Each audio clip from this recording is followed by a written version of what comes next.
The 1970s were a turbulent decade for the American automotive industry. A combination of rising fuel costs, stricter emissions regulations, and misguided designs led to the production of some truly questionable cars. Here's a look at 10 of the stupidest and worst cars that came out of America in the 1970s. Dear viewer, don't forget to subscribe to the channel. Thanks for your support. Number 10. The 1973 Dodge Charger SE represents the third generation of the Charger, a model that had begun to lose its edge as a true muscle car. Here's why it's considered a disappointment in comparison to its predecessors. The earlier Dodge Chargers, particularly from the late 1960s, were celebrated for their powerful engines, aggressive styling, and performance-oriented design. However, by 1973, the Charger had shifted towards becoming more of a personal luxury car rather than a pure muscle car.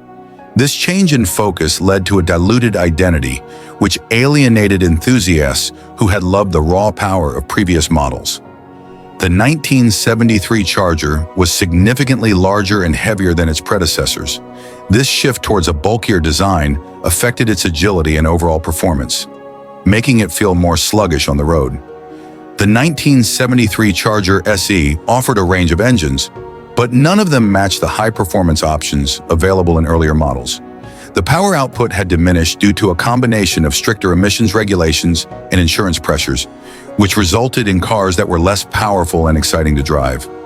The early 1970s saw the introduction of stringent emissions regulations, which affected the muscle car market as a whole. The 1973 Charger SE was no exception, with its engines being tuned down to meet these new standards, leading to reduced horsepower and performance. The 1973 Charger SE's increased weight made it harder to handle compared to earlier, more agile models. This affected its performance on curvy roads and made it feel less like a muscle car and more like a heavy cruiser.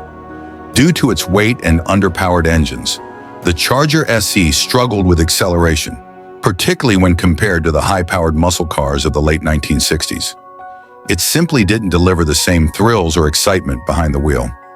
While the 1973 Charger retained some of the styling cues from earlier models, such as the signature Coke bottle shape, the overall design had become more conservative and less aggressive. The front end featured a wider grille and less distinctive headlights, which contributed to a more subdued appearance. The third-generation Charger lost much of the bold, aggressive styling that had defined the car in the 1960s. Its softened design made it less appealing to muscle car enthusiasts who were looking for a striking, intimidating appearance. By 1973, many of the Charger's competitors in the muscle car market, such as the Ford Mustang and Pontiac Trans Am, were also facing similar challenges due to emissions regulations and changing consumer tastes. However, the Charger's shift towards being a personal luxury car put it at a disadvantage in the market, as it no longer had a clear identity as either a true muscle car or a luxury vehicle. In the early 1970s, the muscle car craze was beginning to fade, and buyers were looking for cars that offered more comfort, better fuel efficiency, and practicality. The Charger SE's attempt to cater to this changing market led to a model that didn't fully satisfy either performance enthusiasts or luxury buyers. The 1973 Dodge Charger SE is often seen as a disappointment because it marked a departure from the high-performance, aggressive muscle car that the Charger had been known for in the late 1960s. Its larger size, heavier weight, and underpowered engines made it feel sluggish and less exciting to drive.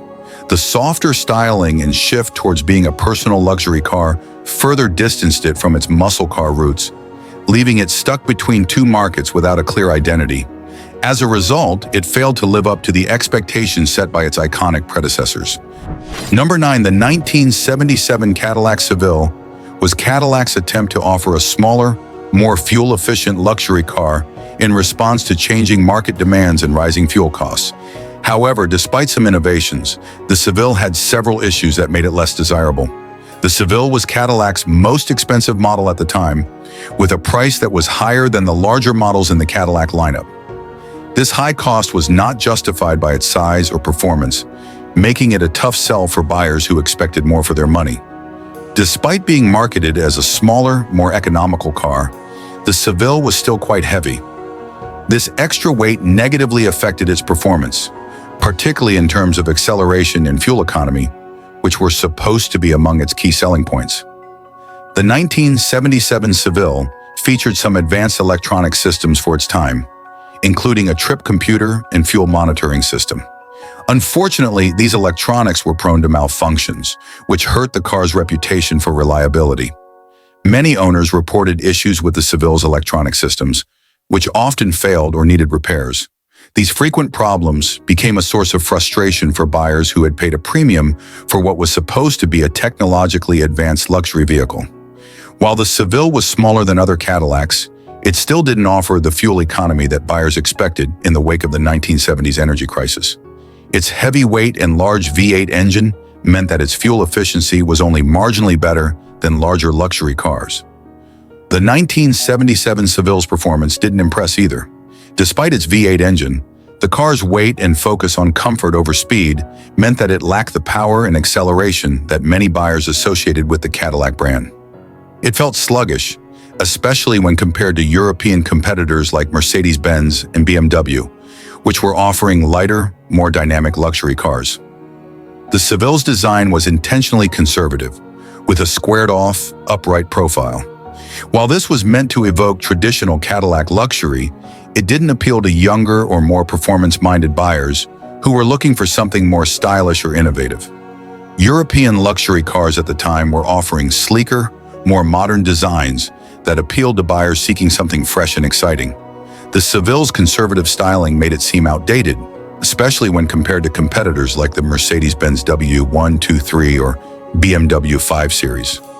The late 1970s saw a rise in the popularity of European luxury imports, particularly from brands like Mercedes-Benz and BMW.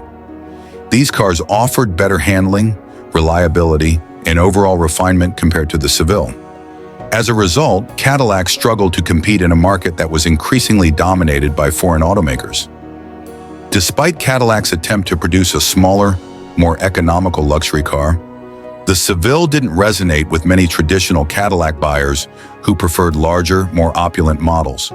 Meanwhile, those who were attracted to smaller luxury cars often chose European brands over Cadillac. The 1977 Cadillac Civille was Cadillac's response to changing market demands, but it struggled to deliver on its promises.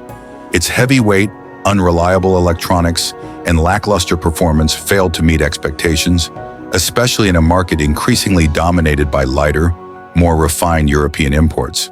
Though it aimed to be more economical, it remained expensive and offered only marginal improvements in fuel economy. As a result, it wasn't well received and is often remembered as a missed opportunity for Cadillac.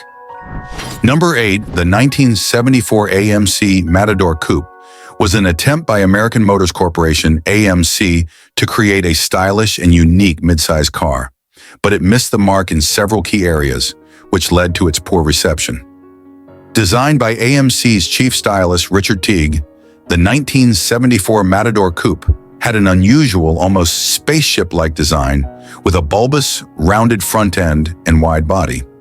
AMC intended the styling to be bold and futuristic, but many found it awkward and unattractive. The car's massive nose and sloping rear end gave it an odd profile that didn't resonate with buyers at the time. Its design was so unusual that it became one of the defining features that turned off potential customers. While AMC aimed for something distinctive, the styling simply didn't connect with the mainstream market. The Matador Coupe was offered with a variety of engines, including inline sixes and V8s, but even the more powerful options didn't live up to expectations for a car of its size. The larger V8 engines were heavy and didn't offer the level of performance expected from a mid-size car, especially compared to more athletic rivals. Despite being marketed as a sporty coupe, the Matador lacked the power to back up its appearance. Acceleration was sluggish, and the car didn't deliver the thrilling driving experience that buyers were looking for in the 1970s. This was especially apparent during the muscle car era, when performance was a major selling point for many vehicles. While AMC tried to position the Matador Coupe as a stylish, comfortable cruiser, it didn't deliver on comfort. The car's interior was cramped and lacked the refinement expected from a personal luxury coupe. This was a significant drawback for buyers who expected a smoother and more comfortable ride. The driving experience was also hampered by an awkward driving position, with controls that were difficult to reach and seats that weren't supportive for long drives. This made the car less appealing for those looking for a comfortable daily driver. The Matador Coupe's unusual design, combined with its lackluster performance and comfort issues, meant it struggled to attract buyers. It didn't fit neatly into any market segment. It wasn't sporty enough for performance car enthusiasts, and it wasn't luxurious enough for those seeking a premium ride. AMC faced stiff competition from other automakers, with vehicles like the Ford Torino, Chevrolet Chevelle, and Dodge Charger offering more in terms of style, performance, and comfort. The Matador simply couldn't keep up with these more successful models, leading to sluggish sales. AMC was already struggling as a brand during the 1970s, and the Matador Coupe didn't help its reputation. The company was known more for economy cars like the Gremlin and Hornet, and its foray into more stylish, sporty vehicles didn't resonate with buyers. AMC's limited budget meant they couldn't afford to refine the Matador Coupe the way larger automakers could with their vehicles. This led to a product that felt half-baked, further diminishing the car's chances in an already competitive market. The Matador Coupe was panned by many critics for its odd styling and poor performance. While some appreciated AMC's bold attempt to stand out, the overall consensus was that the design was too strange and the car didn't perform well enough to justify its existence. The car didn't last long in AMC's lineup, with the Matador nameplate being discontinued altogether by 1978, marking the end of AMC's midsize efforts. The 1974 AMC Matador Coupe was an ambitious attempt at creating a bold, stylish midsize car, but its bizarre design, underwhelming performance, and lack of comfort turned buyers away. It was overshadowed by more successful competitors and struggled to find a place in the market, contributing to AMC's ongoing struggles during the 1970s. Its poor sales and bad reputation have made it one of the more forgettable vehicles of the era. Number 7. The 1978 Dodge Aspen, despite being a popular model during its time, has gained a reputation for being one of the worst cars of the 1970s due to several critical flaws. One of the biggest complaints about the Dodge Aspen was its severe rust problems. The car was notoriously prone to rusting, especially in the wheel wells, frame, and undercarriage. These issues started to show up after only a few years of ownership, even in relatively mild climates. The rust problems were so widespread that they often led to the premature demise of the car, with many Aspens being scrapped much earlier than their counterparts from other manufacturers. This rust issue became a defining feature of the Aspen's poor reputation. The Dodge Aspen suffered from a variety of mechanical issues that severely impacted its reliability. The engine and transmission were often problematic, with reports of frequent breakdowns and poor build quality. Owners found themselves returning to the dealership or mechanic for constant repairs, which became a major inconvenience. Problems with the carburetor, fuel system, and electrical components were common, leading to high maintenance costs and frustration for drivers. The Aspen was subject to multiple recalls due to safety concerns, including problems with the suspension system, which could lead to loss of control. These recalls further tarnished the car's image as a reliable family vehicle. Faulty front suspension systems led to handling problems, making the car difficult to control, especially at higher speeds. This safety issue was a significant flaw, particularly in an era when vehicle safety was becoming more important to consumers. The Aspen was offered with a range of engines, from the base inline-6 to V8 options, but even the larger engines lacked power and refinement. The car's performance didn't match its muscle car-inspired looks, leaving many buyers disappointed. In addition to its weak performance, the Dodge Aspen suffered from poor fuel economy, which was a major drawback during the 1970s oil crisis. As buyers became more conscious of fuel efficiency, the Aspen's thirst for gasoline made it less appealing. The Aspen was known for inconsistent build quality, with some models being assembled better than others. However, many were plagued by poorly fitted parts, low-quality materials, and manufacturing defects. The interior materials were also subpar, with cheap plastics, flimsy switches, and uncomfortable seating. Over time, these materials wore down quickly, making the car feel older than it was. The combination of rust issues, mechanical failures, and recalls quickly earned the Aspen a reputation as an unreliable vehicle. This reputation spread, and by the late 1970s, the Aspen was widely regarded as one of the least dependable cars on the market. The Dodge Aspen's failure had long-lasting effects on the public's perception of Chrysler vehicles in general. Chrysler, Dodge's parent company, struggled during this period, and the Aspen's issues contributed to the brand's declining reputation. The Aspen was introduced as a competitor to cars like the AMC Concorde and Ford Granada, but its numerous problems made it less attractive compared to these models. While the Aspen had an attractive price point, its poor reliability and rust issues made it a less desirable option over time. The 1978 Dodge Aspen stands out as one of the worst cars of the 1970s due to its severe rust problems, numerous mechanical issues, and general unreliability. These flaws led to a tarnished reputation, frequent recalls, and a decline in consumer confidence in Dodge vehicles during that era. Despite being a strong seller at first, the Aspen's long-term reliability issues ultimately cemented its place as one of the most problematic cars of its time. Number 6, the 1979 Oldsmobile Cutless Supreme Diesel is widely regarded as one of the worst automotive experiments of its time, largely due to the failure of its diesel engine. The diesel engine in the 1979 Cutless Supreme was severely underpowered, producing only 90 horsepower, which was far too little for a car of its size and weight. This made the car sluggish, with poor acceleration and performance, especially when compared to the gasoline-powered versions. The lack of power resulted in slow, unresponsive driving, making the Cutless Supreme Diesel frustrating for drivers who expected better from Oldsmobile, a brand traditionally associated with decent performance. The diesel engine, based on a modified gasoline V8, was not properly engineered for the high compression required in diesel engines. This led to frequent engine failures, sometimes as early as 30,000 miles. Key components like the head gaskets and connecting rods were not durable enough to withstand the strain, causing catastrophic engine damage.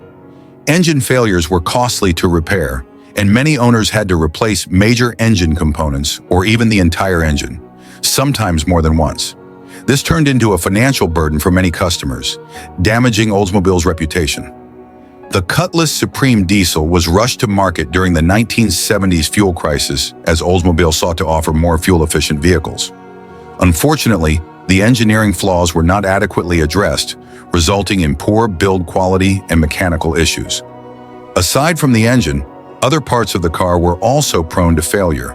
Fuel injection systems and the fuel pump were common points of failure, further diminishing the reliability of the diesel model. While the diesel engine was designed to offer better fuel economy, the gains were not substantial enough to justify the significant sacrifices in power, reliability, and repair costs. Many owners were disappointed to find that the fuel economy improvement wasn't worth the constant engine problems. At a time when other manufacturers were introducing more efficient and reliable gasoline engines, the Cutless Supreme Diesel's marginal fuel savings did little to make it competitive. The widespread issues with the Cutless Supreme Diesel severely damaged the perception of diesel engines in the U.S. market. Many buyers became wary of diesel-powered cars, associating them with poor performance and reliability, a stigma that would last for years. The engine issues hurt Oldsmobile's reputation and contributed to the overall decline of the brand. Many customers who had once been loyal to Oldsmobile switched to other manufacturers after their experiences with the diesel Cutless Supreme. The engine issues eventually led to class action lawsuits against General Motors, as thousands of customers faced recurring mechanical failures. This legal battle further highlighted the disastrous engineering behind the diesel engine and compounded the vehicle's negative legacy. The 1979 Cutless Supreme Diesel has become a cautionary tale in automotive history, illustrating the dangers of rushing an unproven engine design to market. Its failure not only hurt Oldsmobile, but also set back the acceptance of diesel cars in the American market for decades. The 1979 Oldsmobile Cutless Supreme Diesel was a failure due to its underpowered and unreliable engine, poor build quality, and minimal fuel economy benefits. frequent engine failures, costly repairs, and a tarnished reputation for Oldsmobile and diesel cars in general make this model one of the worst automotive missteps of its time. Number 5. The 1977 Lincoln Versailles was widely criticized and considered a failure for several reasons. The Versailles was essentially a luxury version of the Ford Granada, sharing the same platform and much of the same design. While the Granada was an economy car, Lincoln tried to market the Versailles as a high-end luxury vehicle, which confused buyers. Despite its higher price tag, the Versailles didn't offer enough unique features or improvements to justify the cost over the much cheaper Granada. Many parts, including the body panels, were nearly identical between the two cars, making the luxury branding seem hollow. The Versailles had a boxy, uninspired design that didn't align with the elegance typically associated with Lincoln. It had an awkward, upright stance and lacked the visual flair that luxury buyers expected. Lincoln added faux luxury touches, like a Continental-style spare tire hump on the trunk lid, which looked out of place and was seen as a gimmick rather than a design innovation. The Versailles was much smaller than most other Lincoln models, which traditionally emphasized size as a key element of luxury. At a time when American luxury cars were known for their big, imposing presence, the compact Versailles felt cramped and lacked the grandeur associated with the brand. Lincoln's decision to downsize and market a smaller car in the luxury segment didn't resonate with customers, many of whom were expecting larger, more spacious vehicles. While Lincoln attempted to position the Versailles as a luxury model, the interior failed to deliver a truly high-end experience. It had more upscale materials than the Granada, but it still fell short of the opulence found in competing luxury cars from Cadillac or European brands. For its price, the Versailles didn't offer the advanced features or technology expected from a luxury car. Its basic options and lack of innovation left buyers feeling underwhelmed. The Versailles was equipped with a 5.0-liter V8 engine, which provided decent power but wasn't particularly impressive given its positioning as a luxury vehicle. The engine felt sluggish and didn't match the performance standards set by competitors. Despite being marketed as a luxury car, the Versailles didn't offer a smooth or refined driving experience. Its handling was considered mediocre, and the ride quality didn't meet the expectations of luxury car buyers. With a price tag significantly higher than the Ford Granada, the Versailles failed to justify the premium cost. Buyers saw it as an overpriced, rebadged version of a much cheaper car, which further hurt its appeal. In comparison to luxury vehicles from Cadillac or European brands, the Versailles simply didn't offer enough luxury or performance to make it a viable choice in its segment. The Versailles was introduced at a time when Cadillac and European imports like BMW and Mercedes-Benz were setting new standards for luxury and performance. The Versailles couldn't compete with the style, features, and brand appeal of its competitors. The Versailles also came at a time when Lincoln was struggling to redefine itself in a rapidly changing market. Instead of innovating, the company's decision to rebadge an economy car and market it as a luxury vehicle was seen as a misguided attempt to remain relevant. The Versailles was produced for just a few years, 1977 to 1980, and was quickly forgotten. Its failure to resonate with buyers led to poor sales, and it became an example of misjudged market positioning. The 1977 Lincoln Versailles was a poorly executed attempt at a luxury car. With its rebadged Ford Granada origins, unattractive styling, small size, and lack of luxury features, it didn't live up to the standards of the Lincoln brand. Its high price tag and inability to compete with other luxury cars made it one of Lincoln's less successful models. Number 4, the 1973 Buick Century Lux was introduced as a more upscale version of the Buick Century, but it fell short in several key areas, leading to its reputation as an underwhelming vehicle. The Century Lux was a large car, and its weight significantly affected its performance. While it was meant to offer a luxurious and comfortable ride, the sheer size of the vehicle made it cumbersome and unresponsive on the road. Its heavy build resulted in poor handling, making it difficult to maneuver. This was especially noticeable in tight corners or during parking, where the car felt sluggish and hard to control. The early 1970s were a period of growing concerns about fuel efficiency, particularly due to the 1973 oil crisis. The Century Luxus was a gas guzzler, consuming large amounts of fuel with its inefficient engine. At a time when fuel costs were rising, this made the car an impractical choice for many buyers. The vehicle's poor fuel economy also meant it was a target for criticism as environmental awareness grew, and people began prioritizing more efficient, eco-friendly cars. While the Century Luxus was meant to be a luxury model, its design didn't reflect modern trends. The styling was considered conservative and boxy, lacking the dynamic lines and innovation that were becoming more common in other cars of the era. The design was seen as dated and uninspired, especially when compared to more forward-thinking competitors. This left the car feeling out of touch with changing consumer preferences for sleeker, more modern vehicles. The Century Luxus was powered by a range of V8 engines, but despite the large engine size, it didn't offer the kind of performance one might expect from such a big car. The weight of the car offset any power the engine had, resulting in slow acceleration and lackluster driving dynamics.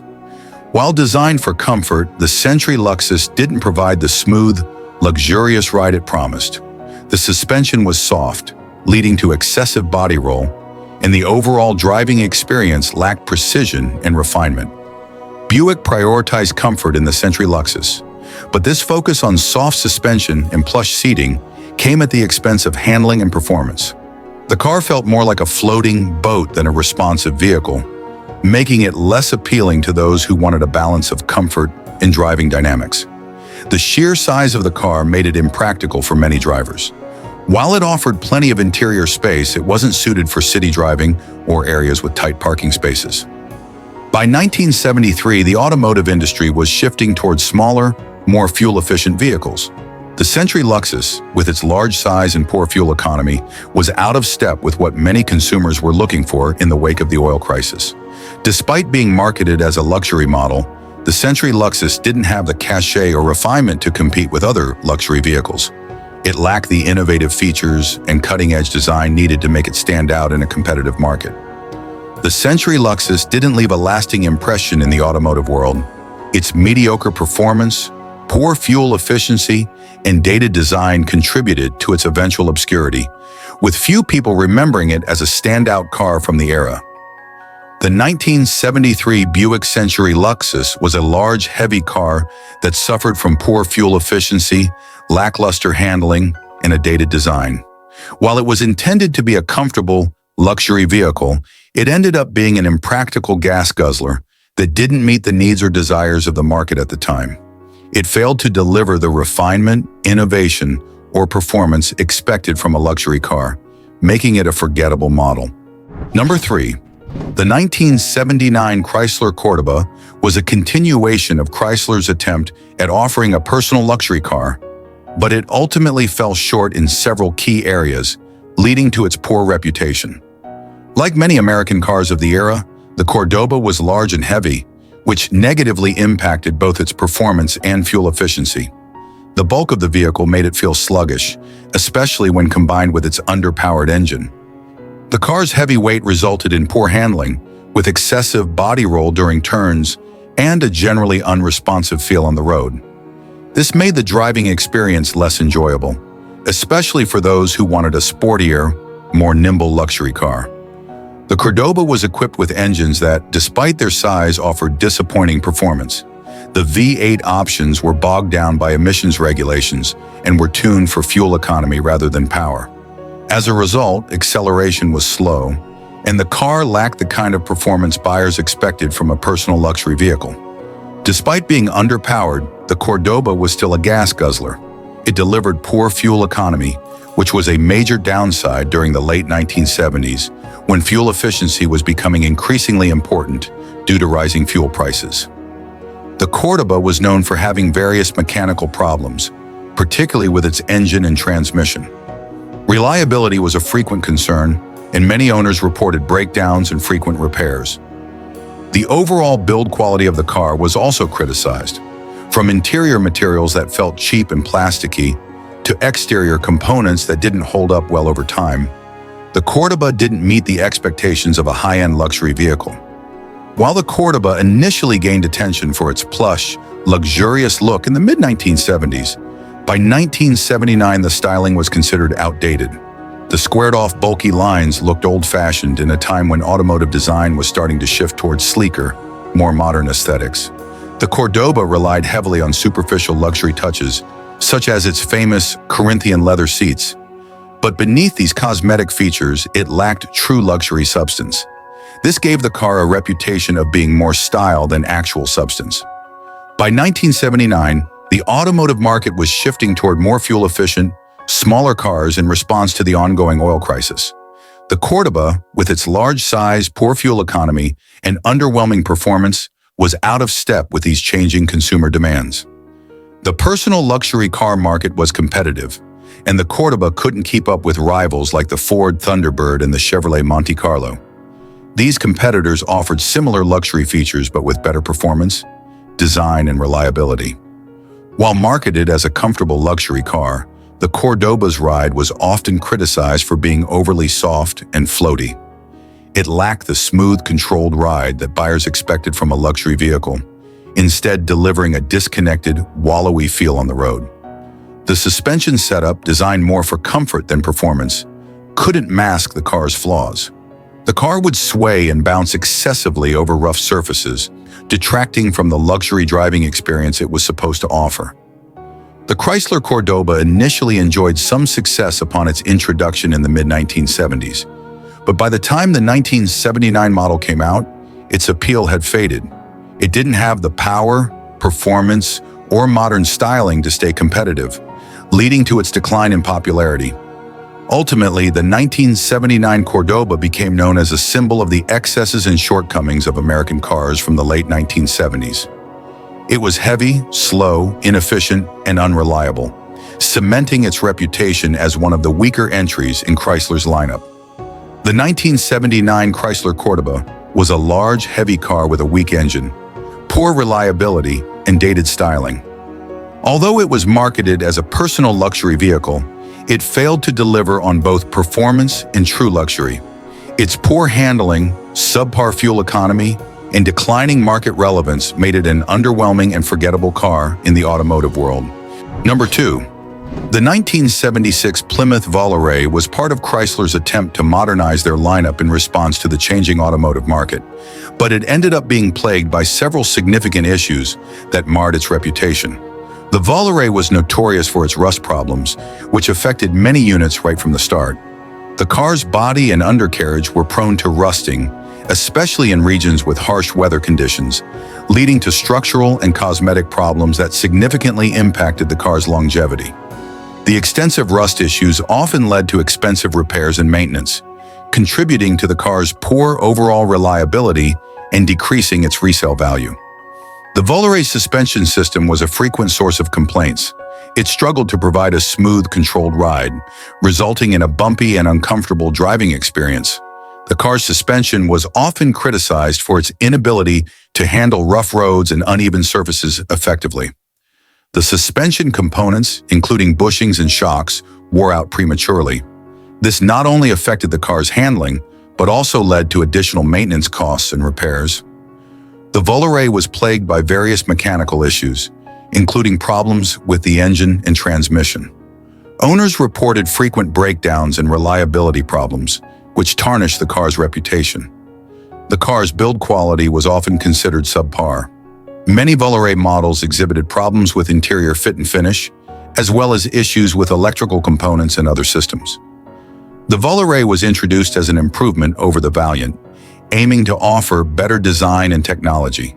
However, it ended up being worse in many respects, including its reliability and overall quality. The improvements were not sufficient to overcome the inherent problems of the car. Buyers who had hoped for a more refined and reliable successor to the Valiant were disappointed. The Volare failed to live up to its predecessor's reputation, leading to dissatisfaction among customers. The Volare's design was considered bland and unremarkable. It lacked the distinctive styling elements that could have made it stand out in the crowded compact car market. The car's performance was generally lackluster. The engines offered were not particularly powerful, and the overall driving experience was not engaging or enjoyable. This made the Volare less appealing compared to its competitors. Due to its numerous issues, the Volare struggled in the market. Sales were affected by the car's reputation for reliability problems and poor quality, leading to a decline in consumer confidence. The Volare received negative reviews from automotive critics and consumers alike, further contributing to its poor reputation and limited success. The 1976 Plymouth Volare is often remembered as one of the weaker entries in Chrysler's lineup during the 1970s. Its combination of rust issues, poor suspension, and overall reliability problems made it a model that many would prefer to forget. The problems associated with the Volare had a lasting impact on Chrysler's reputation during the era. The issues highlighted the company's struggles with quality control and design, affecting consumer perception of their vehicles. The 1976 Plymouth Volare was intended to be an improvement over the Valiant, but ended up falling short in multiple areas. Its severe rust problems, poor suspension, and overall reliability issues contributed to a negative reputation.